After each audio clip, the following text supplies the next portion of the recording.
Fatih Sultan Mehmet ise bu teklife karşı şu mektubu kaleme aldı. Kudret ve kuvvet ancak Cenab-ı Hakk'a mahsustur.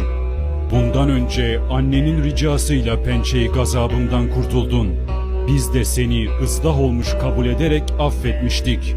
Senin gibi bir zalimin benim zamanımda saltanat sürmesi haramdır. İdarem altında rahat yaşayan ülkeme askerini göndererek ahaliye zulmettin, şiddetlere sebep oldun.